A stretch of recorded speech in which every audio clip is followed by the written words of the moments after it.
రాష్ట్ర బీజేపీలో చిలక జ్యోతిష్యులు ఎక్కువయ్యారని ప్రభుత్వ విప్ ఆది శ్రీనివాస్ అన్నారు.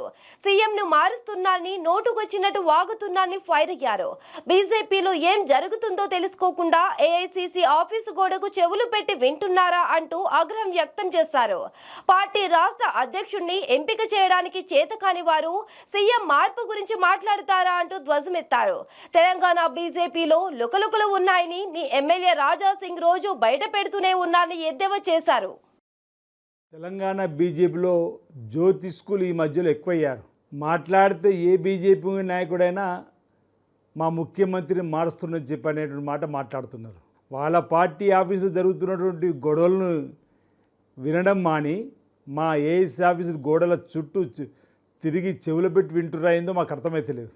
మా ముఖ్యమంత్రి సమర్థవంతంగా పనిచేస్తుంటే అక్కసుతో బీఆర్ఎస్ చేస్తున్న ఆరోపణలు కళ్ళకు నిప్పులు పోసుకున్నటువంటి బీఆర్ఎస్ పార్టీ నాయకత్వం చూసిన ఈ మధ్యలో బీఆర్ఎస్ తోడు బీజేపీ అయిపోయింది. ఎందుకు మారుస్తారు మా ముఖ్యమంత్రి రేవంత్ రెడ్డి గారిని?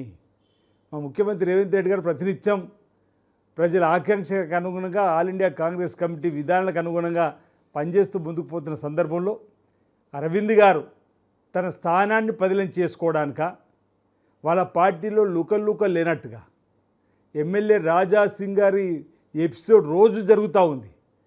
ఆ అంశాన్ని పట్టించుకోకుండా ఈరోజు నోటికి వచ్చినట్టుగా మాట్లాడడం, చిలుక జ్యోతిష్యం చెప్పడం వీళ్ళకు బాగా అలవాటైపోయిన సందర్భంలో ఈరోజు వసూళ్ళు చేయవలసిన కర్మ మాకెందుకు పట్టిందంటున్నా.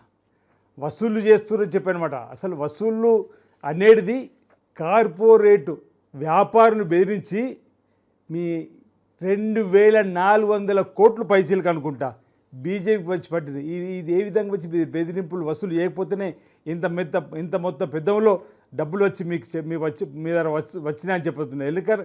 ఎన్నికల సంఘం లెక్కలు చెప్తుంటే అందులో ఇవన్నీ కూడా తేలుతున్నారు. ఇంతమంది కార్పొరేట్ వ్యక్తులు ఏకంగా 2243 కోట్ల విరాళాలు బీజేపీకి ఎట్లా వచ్చి పడ్డాయి ఒకటి వసూలు చేయకపోతే.